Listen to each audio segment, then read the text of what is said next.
Assalamualaikum warahmatullahi wabarakatuh. Kita berjumpa lagi di mata kuliah manajemen operasional. Kali ini kita akan membahas tema operasional management insight. Tema operasional management insight ini saya berikan untuk manajemen operasional kedua, karena kita akan membekali para mahasiswa untuk memahami lebih luas tentang esensi dari manajemen operasional itu. Mari kita mulai dengan peran strategis manajemen atau manajer operasional. Manajer operasional itu memiliki peran penting sebagai penghubung antara strategi dan implementasi.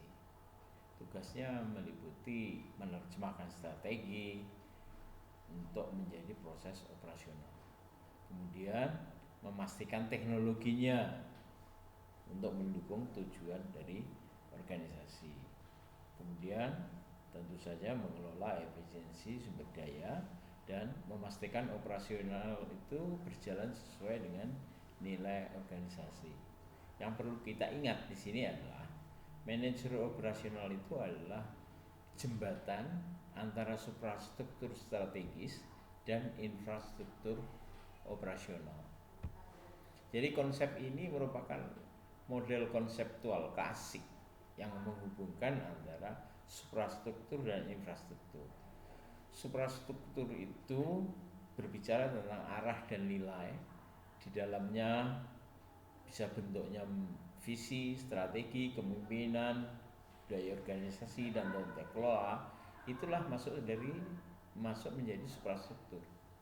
Jadi dia berbicara tentang sistem nilai, strategi, dan kepemimpinan yang memberi arah pada operasi. Dari suprastruktur inilah yang digunakan untuk mengarahkan keterbentukan dari infrastruktur. Infrastruktur itu sendiri berbicara tentang kapasitas operasional. Jadi di dalamnya meliputi fasilitas, teknologi, sistem informasi, proses operasional, dan supply chain.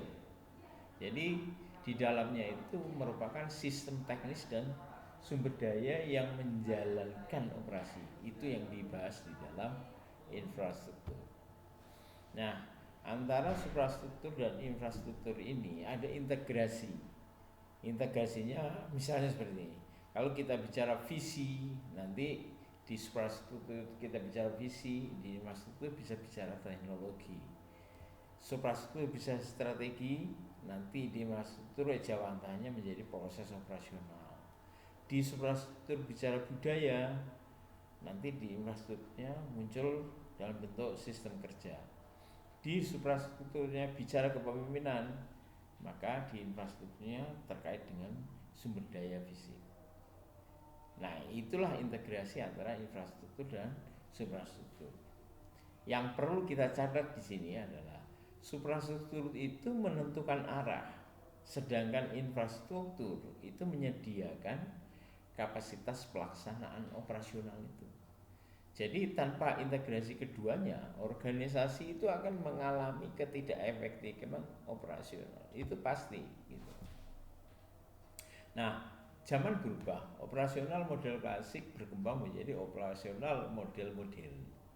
Nah, kalau kita lihat relevansi dalam era teknologi modern misalnya, kita bisa lihat ini perkembangannya, suprastruktur strategis dan infrastruktur digital. Suprastruktur strategis bisa dalam bentuk digital leadership, innovative culture, data driven decision making, dan lain sebagainya.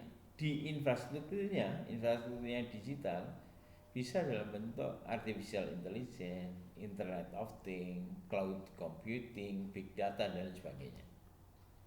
Nah, yang perlu kita berikan penegasan di sini dan sebagai catatan adalah banyak organisasi gagal dalam transformasi digital karena mereka hanya membangun teknologinya, hanya membangun infrastrukturnya tanpa mengubah pola pikir organisasi atau suprastruktur. Padahal di dalam organisasi itu infrastruktur dan suprastruktur itu harus relate, karena keduanya itu saling melengkapi seperti itu. Nah, sekarang kita bahas infrastruktur operasional. Apa infrastruktur operasional itu? Tekanannya infrastruktur operasional itu adalah keseluruhan sumber daya dan sistem teknis yang memungkinkan proses operasional itu berlangsung secara nyata. Jadi infrastruktur itu punya tentakel-tentakel banyak. Misalnya fasilitas fisik. Fasilitas fisik ini bisa berupa pabrik, kantor, gudang, laboratorium, fasilitas produksi dan lain sebagainya. Tentakel yang kedua dari infrastruktur itu adalah teknologi atau peralatan. Ini bisa mesin produksi, sistem otomasi, robotik, teknologi digital dan lain sebagainya. Tentakel yang ketiga, sistem informasi. Sistem informasi ini bisa berkaitan dengan ERP, Enterprise Resource Planning itu, bisa berkaitan juga dengan sistem database, sistem manajemen dan operasi dan lain sebagainya. Nah, kalau kita bicara ke tentakel keempat, proses produksi, ini bisa standar operating procedure, SOP, bisa workflow, alur kerja, bisa quality control dan sebagainya. Ini berkaitan dengan proses operasional.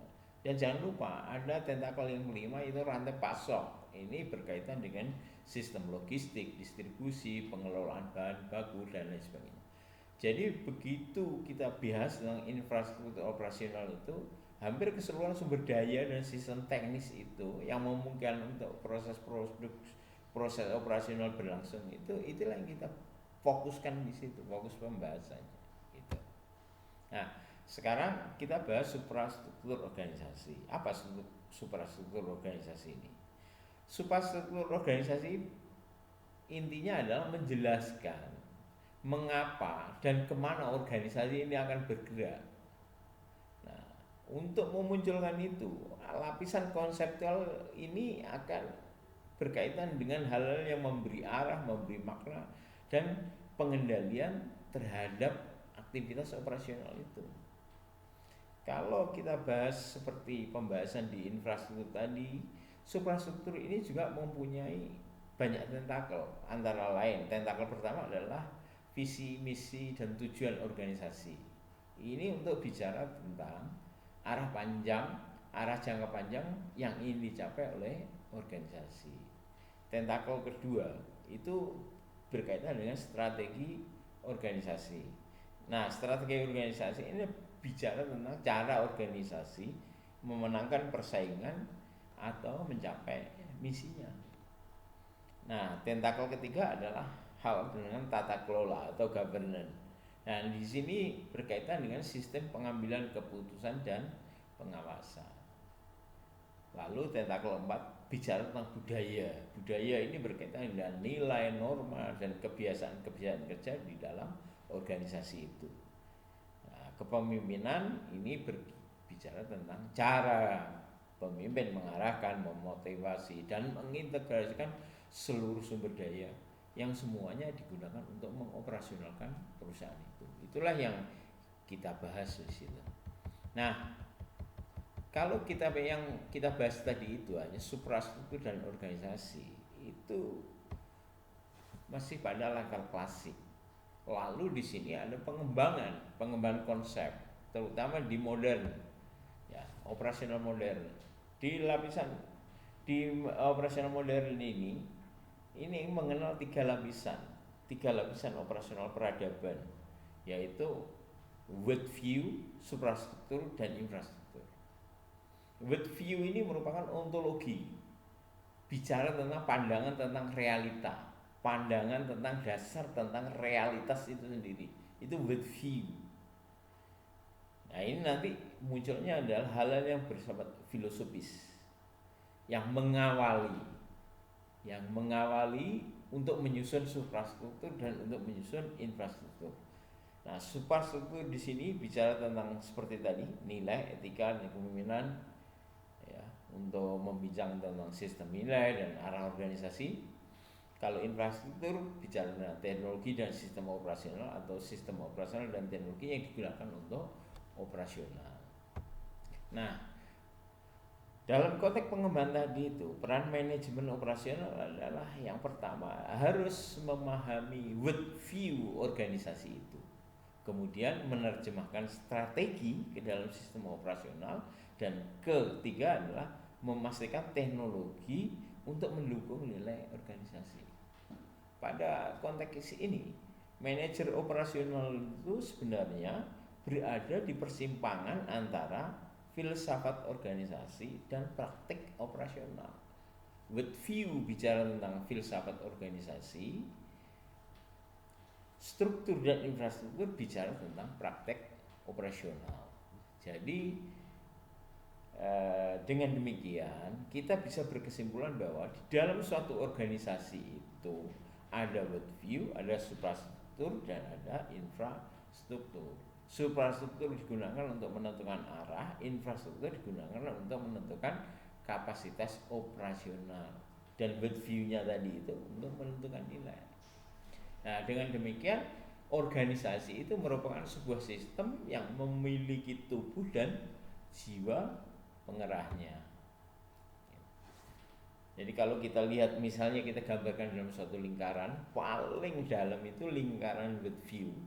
Ini sangat filosofis. Kemudian lingkaran keduanya, suprastruktur, ini bersifat intrinsik, dan infrastruktur itu bersifat ekstrinsik. Maka kalau kita lihat misalnya dalam tata kelola manajemen operasional suatu perusahaan, biasanya yang muncul adalah infrastruktur. Jadi kayak fenomena gunung es itu. Gunung esnya itu yang nampak itu infrastruktur. Suprastruktur dan world view-nya itu ada di kedalaman, hal-hal yang bersifat intrinsik tadi. Ya. Jadi 3 lapisan penentu yaitu tadi world view, suprastruktur, dan infrastruktur. Nah, organisasi ini kan sebuah sistem yang memiliki tubuh dan jiwa pengarahnya. Tadi kita munculkan demikian. Itu tersusun dari world view, infrastruktur, dan suprastruktur. Ada 3 hal ini. Kalau kita bicara tentang infrastruktur, itu pondasi yang menopang aktivitas organisasi. Segala sesuatu yang berbentuk fisik, teknis, dan sistemik yang memungkinkan operasi berjalan itu ada di wilayah infrastruktur. Tetapi kalau di world view itu bicara tentang pandangan dasar tentang realitas dan tujuan organisasi. World view ini menjawab pertanyaan paling fundamental. Untuk apa organisasi ini ada? Apakah hanya untuk keuntungan ekonomi atau untuk memberi manfaat yang lebih besar bagi masyarakat? Dan seterusnya. Pertanyaan-pertanyaan itulah yang mengawali untuk terbentuknya suprastruktur organisasi. Nah, suprastruktur ini adalah sistem pengarah dan pemberi nilai. Sistem nilai dan pengaturan organisasi ini di suprastruktur tadi sebagai ejawantah dari world view, dan dari suprastruktur itu nanti akan diwujudkan dalam infrastrukturnya. Nah, kalau gambarannya begini, infrastruktur itu kan merupakan fondasi operasionalnya ya. Dia bicara tentang teknologi, tentang fasilitas dan sistem informasi, proses operasional, supply chain, dan sebagainya. Nampak ekstrinsik. Nah, kalau world view karena itu merupakan pandangan dasar, pandangan tentang manusia, pandangan tentang untuk apa usaha itu, tujuan organisasi, makna keberhasilannya, nilai spiritual dan etikanya, itu ada di world view. Paling dalam sekali itu yang mendasari keterbentukan dari operasional itu. Maka dari world view itu muncullah suprastruktur, mekanisme pengarah. Untuk mewujudkan pandangan dasar tadi, kita munculkan dalam bentuk visi misi, strategi organisasi, kepemimpinan, budaya, tata kelola, dan lain sebagainya itu. Jadi sekali lagi, world view itu adalah pandangan tentang realitas dan tujuan yang akan membentuk suprastruktur, visinya organisasi, strategi, budaya, kepemimpinan. Kemudian itu diwujudkan menjadi infrastruktur, sistem, teknologi, operasionalitas, fasilitas, dan lain sebagainya. Jadi ada 3 lapisan yang tadi itu ya, word view, kemudian muncul suprastruktur, kemudian muncul infrastruktur. Word view merupakan pandangan dasar, pandangan tentang manusia, tujuan organisasi, makna keberhasilan, nilai spiritual dan etika inilah yang membentuk lapisan kedua, suprastruktur organisasi itu. Meliputi visi dan misi, strategi organisasi, kepemimpinan, budaya organisasi, tata kelola atau governance. Yang ini diwujudkan dalam lapisan ketiga, infrastruktur operasional. Ada teknologi, fasilitas, sistem informasi, proses operasional, supply chain dan sebagainya. Jadi ini kalau dinisbatkan dalam suatu pohon begitu. Lapisan pertama tadi, word view, itu merupakan akar dari tumbuhan tadi itu. Nah, sedangkan lapisan kedua, suprastruktur organisasi, ini yang merupakan batang dan cabang dari suprastruktur. Lalu lapisan ketiga, daun, bunga, dan buah, itulah menggambarkan infrastruktur operasional. Analoginya sederhana, jika akarnya rusak, pohon tidak akan tumbuh dengan baik. Jika batangnya lemah, pohon tidak akan kokoh.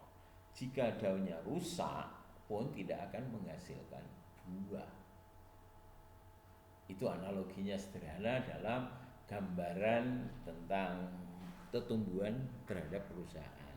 Maka kunci suksesnya adalah with view yang benar, suprastruktur yang sehat, infrastruktur yang efektif.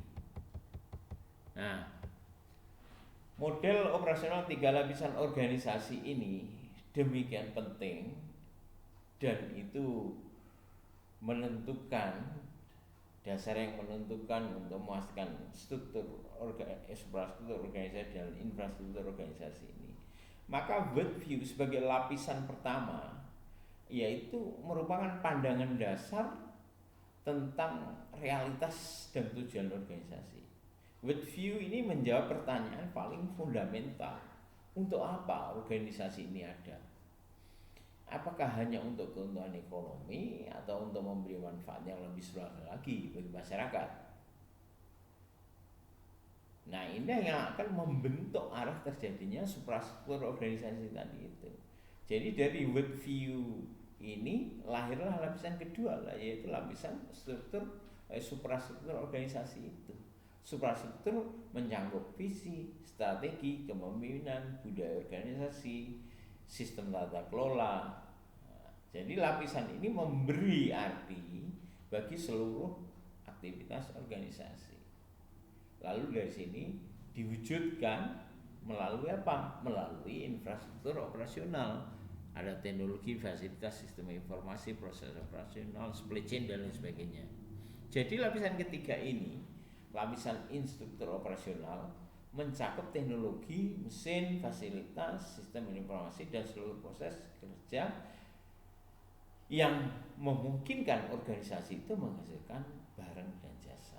Dengan kata lain, infrastruktur adalah alat yang membuat organisasi dapat bekerja secara nyata.